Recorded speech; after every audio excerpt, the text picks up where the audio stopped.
मेरा नाम अलीना है। मैं हैदराबाद की रहने वाली हूँ। हम दो बहनें और एक भाई हैं। मैं सबसे छोटी और सबसे लाडली थी। हम तीनों बहन भाई इकट्ठे स्कूल जाते थे। बहन ने मैट्रिक किया और वो घर बैठ गई। अब भाई और मैं दोनों इकट्ठे स्कूल जाते। तब मैं 8वीं क्लास में और मेरा भाई 10वीं क्लास में था। मुझे स्कूल में आते जाते एक लड़का अच्छा लगने लगा। उसके दिल को भी मैं भा गई। मैं शुरू से ही शौक मिजाज और आज़ाद ख्याल लड़की थी। कुछ अरसा तो हमने सिर्फ एक दूसरे को देखने पर गुजारा किया। स्कूल आते जाते एक दूसरे को मुड़ मुड़ कर देखते रहते। आधा साल गुजर गया और मैं 9वीं जमात में आ गई। भाई ने मैट्रिक कर लिया।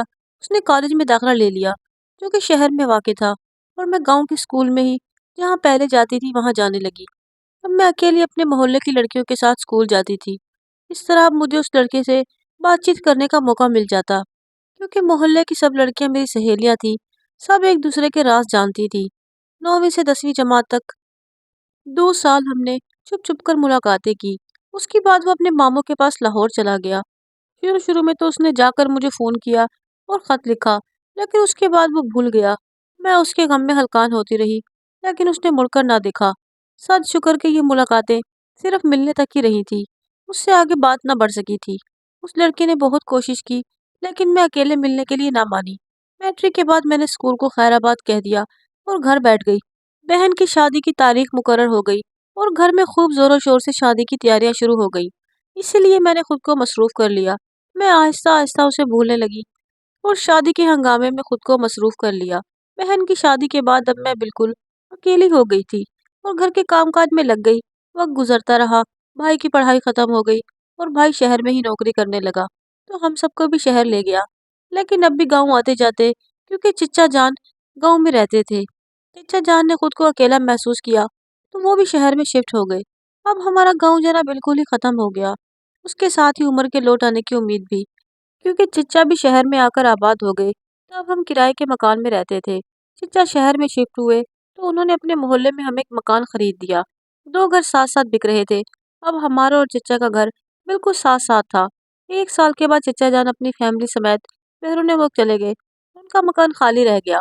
चिच्चा ने मकान किराए पर देने के लिए अब्बा से राब्ता किया और मैंने भी दुआ की कि कोई अच्छी फैमिली आए, ताकि बेटियों के साथ उनकी मेरी दोस्ती हो सके और मेरी बोरियत भी खत्म हो जाए। कुछ दिन हुए तो पता चला कि उनके मकान में कोई किराएदार आ चुके हैं। मुझे तजस्सुस हुआ कि देखूं तो सही कौन लोग हैं। ये सर्दियों की खुशगवार दोपहर थी। मैं बाल सुखाने छत पर गई तो मेरी नज़र नईम पर पड़ गई।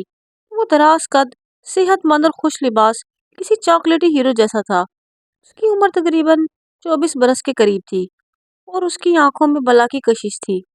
वो किसी ख्याल में गुम हौले हौले सिगरेट की कश ले रहा था। मुझे शरारत सूझी और मसनूई खांसी से उसको अपनी जानिब मुतवज्जो कर लिया। वो इस बेबाक दोशीज़ा को देखकर मुस्कुरा दिया, तो मैं भी हंसती हुई सीढ़ियां उतर गई। मेरी ये पहली झलक बिजली के कौंधे की तरह उसके जहन पर चमकी, तो उसका दिल मेरी जुस्तजू में खो गया। ये तो मालूम हो गया था कि पड़ोस में एक खूबरू लड़की रहती है, लेकिन अब उस दोशीज़ा तक रसाई का कोई रास्ता तलाश करना था। वो 4 दिनों की सोच विचार के बाद हमारे दरवाजे पर आया। मेरा भाई इरशाद बाहर आया। मैं आपका नया पड़ोसी हूँ। मुलाजमत के सिलसिले में यहाँ किराए पर मकान लिया है। अभी सामान सेट नहीं किया। पानी की एक बोतल दरकार है। अंदर आ जाइए। मेरे चचा जान के किराएदार हैं। जी जी हाँ, मेरे वालिद के वो दोस्त हैं। बैरून मुल्क जाने के बाद वो रेंट पर हमको ये घर दे गए। नईम ने जवाब दिया। ये तो अच्छी बात है कि मकान आबाद हो गया है। इरशाद उसे बैठक में बिठाकर अंदर आया और मुझसे कहा कि साथ वाले घर से मेहमान आए हैं, 2 कप चाय बना दो। मैं समझ गई कि ये वही खास मेहमान है जिसकी एक झलक मैं छत पर देख चुकी थी। बड़े एहतमाम से इलायची वाली चाय बनाई और ट्रे में बिस्किट भी रख दिए। नईम ने चाय पीकर शुक्रिया अदा किया और जाने की इजाज़त तलब की। इरशाद ने कहा कि जब तक तुम्हारी फैमिली नहीं आ जाती, जिस चीज़ की भी ज़रूरत हो, बिला तकल्लुफ़ मांग लेना। तुम हमारे चिच्चा के दोस्त के बेटे हो, समझो कि ये तुम्हारा ही घर है। नईम बहुत मशकूर हुआ और हाँ जी करता चला गया। इरशाद और नईम में अक्सर मुलाकात रहने लगी। हम दोनों में दोस्ती हो गई। इरशाद ने पड़ोसी जानकर और नईम ने खास मकसद के तहत इस दोस्ती को आगे बढ़ाया था। एक रोज़ नुसरत की वालदा के पूछने पर उसने बताया कि वो अकेला ही रहेगा। घर वाले टंडू आदम से यहाँ रहने नहीं आएंगे, क्योंकि मुलाजमत के सिलसिले में कुछ मुद्दत के लिए ही क्या मतलूब है। नईम ने मेरे वालदैन से भी अच्छे मुरासिम इस्तवार कर लिए और वो हमारे घर आने जाने लगा। उसकी तन्हाई का ख्याल करके मेरी वालदा अक्सर खाना भिजवा देती कि परदेसी है, घर के खाने को तरसता होगा। कुंभा साथ ना हो तो बेचारे मुलाजमत पेशा लोग दूसरे शहर में बहुत मसाइल से दो चार रहते हैं, जिनमें एक मसला खाने का भी है। तभी छुट्टी के दिन वो इरशाद से कहती कि दोपहर को नईम को बुला लेना, बेटा वो अकेला रहता है, तुम्हारे साथ खाना खा लेगा। खुदा जाने जवान बेटियों के वालिदैन इतने सादा क्यों होते हैं कि इस तरह गैर नौजवान को घर आने की इजाज़त दे देते हैं। इस आने जाने में कई बार मेरा और नईम का आमना सामना हुआ तो पसंदीदगी के जज्बे को और हवा मिली। हम एक दूसरे से मुलाकात के तलबगार रहने लगे। अब मैं बहाने बहाने से छत पर जाने लगी, मगर उससे मुलाकात शाज़ व नादिर ही होती थी, क्योंकि वो सुबह ड्यूटी पर चला जाता और शाम को इरशाद और वालिद घर पर होते। तब छत पर जाना मुहाल था। एक रोज़ छुट्टी वाले दिन जब बाप और भाई दोनों घर पर ना थे, मैं ऊपर गई तो नईम को अपनी छत पर टहलते पाया। हम दोनों को जी भरकर बातें करने का मौका मिल गया। हम दोनों में ये तय पाया कि रात को जब घर वाले सो जाए तो वो छत पर आया करेगी, और अब यही होने लगा। मैं रात को छत पर आती और उसको अपना मुंतजिर पाती। वो तन्हा रहने से परेशान था और वालिदैन अपने आबाई इलाके में मुकीम थे, जिसका जिक्र वो बड़ी अकीदत से करता था। मुझको जतलाया कि गैर शादीशुदा है और वालिदैन का अकलौता है। सर्दियों की रातों में जब घर वाले लिहाफों में दुबके होते, हम दोनों सारी सारी रात छत पर गुजार देते। ये एक ऐसा जज्बा था कि दिसंबर और जनवरी की ठिठुरती रातों में भी सर्दी हमारा कुछ नहीं बिगाड़ सकती थी। एक रोज़ मेरी माँ की निश्चप आँख खुली तो अपने कमरे से बेटे के कमरे में आई। मुझे बिस्तर पर ना पाया तो समझी कि मैं पानी पीने किचन में गई होंगी। वो जाकर अपने कमरे में सो गई। सुबह उसने मेरी आंखें सुर्ख देकर पूछा, क्या रात को जागती रही हो? तुम्हारी आंखें क्यों सुर्ख हो रही हैं? हाँ अम्मा, रात भर नींद नहीं आई। मैं तुम्हारे कमरे में आई थी, तुम बिस्तर पर मौजूद नहीं थी। उस पर मैं घबराकर बोली कि पेट में दर्द हुआ तो बाथरूम चली गई थी। अगर तकलीफ थी तो मुझे जगा लेती। मामूली ही तकलीफ थी अम्मा, अब मैं ठीक हूँ। उस रोज के बाद माँ चौकन्नी हो गई। खैर गुजरी, माँ ने वॉशरूम में ना झाँका था। चंद रोज बाद आधी रात को माँ को घबराहट हुई और वो मेरे कमरे में आई। देखा तो मैं मौजूद ना थी। तमाम वॉशरूम की लाइट जल रही थी और दरवाज़ा बंद था। यही सोचा कि बेटी वॉशरूम में है, वो पलटकर अपने कमरे में जाकर सो गई। अगले रोज उसने शोहर से कहा कि अलीना बड़ी हो गई है, उसकी शादी का सोचो। जब से इसकी बड़ी बहन की शादी हुई है, तन्हाई से ये बीमार सी नजर आने लगी है। ठीक है, किसी दिन सफूरा आपा के घर चली जाओ और बातचीत कर लो। उनका इरादा हुआ शादी की तारीख तय कर लेंगे। मेरी खाला ने मेरा रिश्ता तलब कर रखा था और दोनों बहनों का इरादा जल्दी शादी करने का था। और तभी वालिदैन शादी की तारीख मुकर्रर करने शहर चले गए। घर में इरशाद और मैं थे। ये बड़ी अहम बात थी। मैं नईम को इस अहम खबर से आगाह करने को बेकरार थी। भाई सो गया तो छत पर गई। नईम को ना पाया तो हिम्मत करके उस छोटी सी दीवार को फलांग कर छत से सीढ़ियाँ उतरकर चिच्चा के आंगन में पहुंच गई। नईम कमरे में सो रहा था। दरवाज़ा खुला हुआ था। मैं दबे कदमों उसके करीब जाकर खड़ी हुई और होले से बाजू हिलाया। वो उठ बैठा। नीले बल्ब की हल्की रोशनी में हैरत से मुझको देखने लगा, जैसे कोई ख्वाब देख रहा हो। मैं आई हूँ अलीना। नहीं, आंखें खोलो, मेरी बात सुनो। सुन रहा हूँ। उसने आंखें मलकर पूरी तरह से अपने ख्वाबीदा हवास बेदार किए। उसको अब भी यकीन नहीं आ रहा था कि वो हकीकत में उसके सामने खड़ी है या कि कोई ख्वाब है। ये आज तुम छत पर क्यों नहीं आए? तभी मुझे यहाँ आना पड़ा। बहुत ज़रूरी बात बतानी है तुमको। मैं ऊपर गया था, तुम नहीं थी, तो मैं इंतज़ार करके वापस आ गया। बिस्तर पर लेटा तो नींद आ गई। आज दफ्तर में काम बहुत था, थक गया था। मैंने उसकी बात को नज़रअंदाज कर दिया। मैं ये बताने को बेकरार थी कि वालिदैन मेरी शादी कर रही हैं। तुम तुम मजाक कर रही हो? नहीं, मैं सच कह रही हूँ। वो तारीख लेने गए हैं। अब क्या करें? शादी से इनकार कर दो। ये कैसे हो सकता है? तुम वालिदैन को बुलवाओ और जल्द बात करो। ये भी इतनी जल्दी नहीं हो सकता। मुझे छुट्टी मिलेगी तो मैं टंडो आदम जाऊंगा। तुमने पहले क्यों नहीं बताया? मुझे मालूम न था कि अम्मा अचानक ही खाला के घर तारीख लेने जाएंगी। खाला ने रिश्ता मांगा जरूर था, मगर अब्बा ने तब हाँ नहीं की थी। कुछ देर दोनों मुस्तकबिल के बारे में तशवीश में मुब्तला आंसू बहाते रहे। नईम का एक ही मुतालबा था कि शादी से इनकार कर दो, मगर मैं बेबस थी। सुबह की आमद से 2 घड़ी कबल मैं जाने को हुई। नईम ने दोबारा आने का वादा लेकर उसको छत से रुखसत किया। अगली शब जब इरशाद अपने मासूम ख्वाबों में मदहूस सो रहा था, मैं फिर से नईम के आंगन में उतरी तो उसने मेरा यूं इस्तकबाल किया जैसे उसके घर में सचमुच चांद आ गया हो। वो बेकरारी से मेरे इंतजार में टहल रहा था।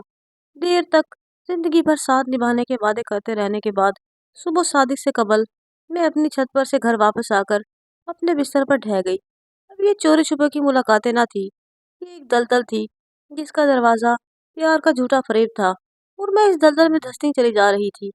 ये सिलसिला तब तक जारी रहा जब तक मेरे वालिदैन शहर से लौट कर ना आ गए। तारीख तय हो चुकी थी, शादी भी होना ही थी। ना तो मेरा बस था कि शादी से इनकार कर देती, और ना नईम ही कोई ऐसा कदम उठा सकता था जो इस शादी को रोक लेने का बायस होता। मैं मुकर्रर वक्त पर दुल्हन बनकर फिरोज की लाई डोली में रोती हुई शहर रवाना हो गई। मेरा खालाजाद फिरोज अच्छा लड़का था, उससे मोहब्बत भी करता था, लेकिन मेरे दिल के चांद को ग्रहण लग चुका था। मेरा दिल स्लेट की तरह सफ़ेद न था, इस पर किसी का नाम कुंदा हो चुका था। मैं खलूस के साथ अपने शोहर की ना हो सकी, बल्कि उस पर छाए की याद में घुलने लगी, जो मुझसे दूर, बहुत दूर जा चुका था। कुछ दिन बेचैन नईम को याद करके रोती रही। फिरोज ने मुझे बहुत मनाया, खुश रखने की हत्तुल इम्कान कोशिश की, मगर मैं जीवन साथी के इखलास को ना समझ सकी। वो उदासी का सबब पूछता तो मैं कहती कि मेरा यहाँ दिल नहीं लगता, मुझे हैदराबाद भेज दो। 2 बार वो मुझको वालिदैन से मिलाने हैदराबाद लाया। मैं खुश ना हुई, वापस जाते वक्त रो रो कर हालत गैर कर लेती थी। वालिदैन समझाते और मजबूर करके ससुराल भेज देते। अब मैंने कुछ और दिल में ठान ली थी। मैं कि आई तो शोहर पर नुक्सदार होने का झूठा इल्ज़ाम लगा दिया। मैं कैसे वापस ससुराल जाने पर किसी तौर पर राजी ना हुई। फिरोज मुझे छोड़कर तन्हा ही घर लौट गया। इस तरह मैंने नईम को अपनी वफादारी और साबित कदम होने का यकीन दिलाया, और फिर उसके उकसाने पर तलाक का मुतालबा कर दिया।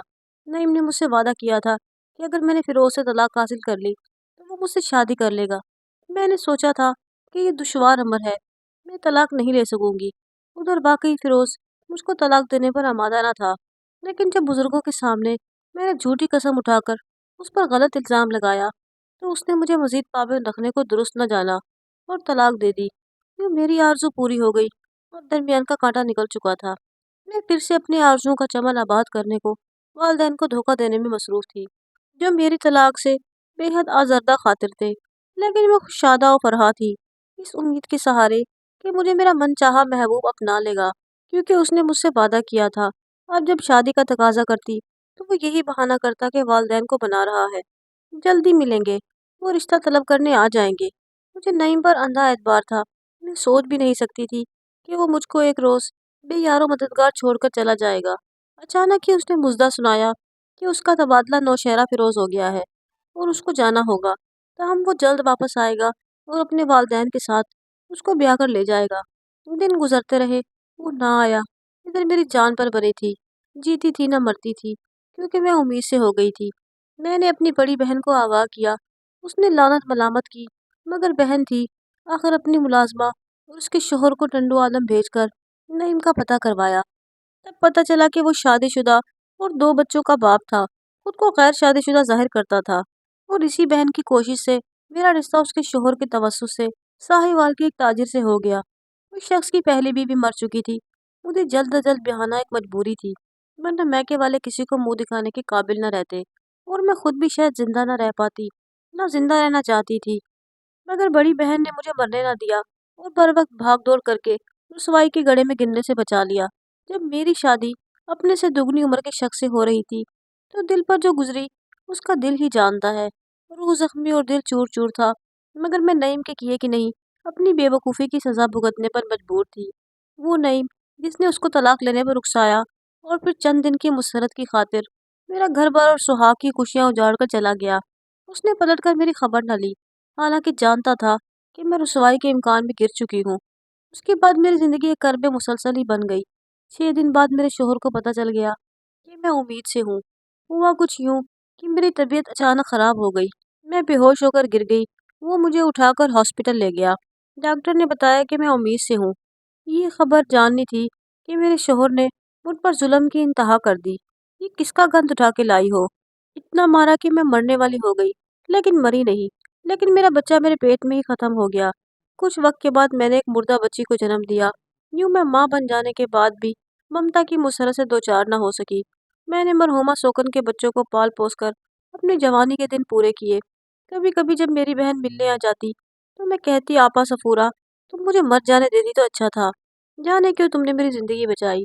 शायद किसी औरत के यतीम बच्चे पालने के लिए मेरे रब ने मुझे ज़िंदा रखा। मगर मेरी ज़िंदगी उन नादान लड़कियों के लिए एक सबक है जो ये समझती हैं कि महबूब की बाहों में सुकून है और उनके वादों में सदाकत होती है, तभी वो अपने मुखलिस शौहर की कदर किए बगैर तलाक लेकर महबूब की हमेशा हो जाने के ख्वाब देखती हैं। वो नहीं जानती कि मर्द की फितरत भी अजीब होती है।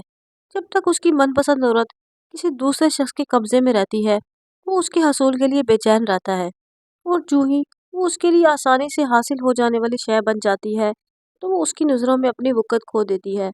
नईम ने क्या खोया? खोया तो सभी कुछ मैंने है। प्यार करने वाला शौहर, घर-बार, सुख चैन, मोहब्बत, असमत, और सबसे बड़ी मता जो मैंने खोई कि मैं कभी माँ नहीं बन सकी। फिरोज़ पर झूठा इल्ज़ाम धरने वाली खुद भी औलाद की नेमत से महरूम रही। मुझे उम्मीद है कि मेरे सामीन को आज की कहानी अच्छी लगी होगी।